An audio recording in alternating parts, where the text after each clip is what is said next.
To log into Atlanta East Auto Auction, look for the login icon at the upper right-hand portion of the website.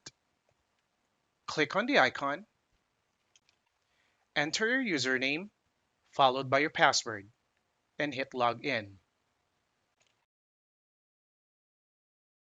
You can view the auction run list by clicking on View Run List.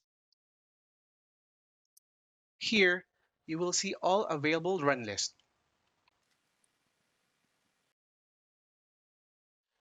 There are two ways to set a proxy bid. Once on the run list, find the Event Run List button and click on it. Select the vehicle that you want to do a proxy bid and click on Set Proxy Bid. Enter the bid that you desire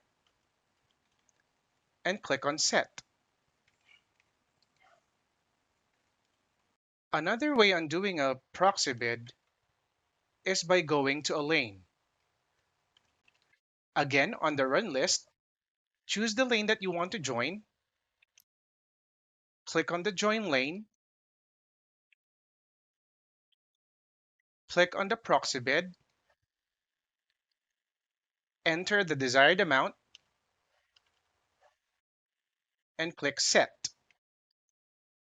Subscribe. Yes, sir. We're getting it in You the are, pandemic. you already know, We don't man. give a damn about no depression, recession. We gonna make it happen. You already know, man.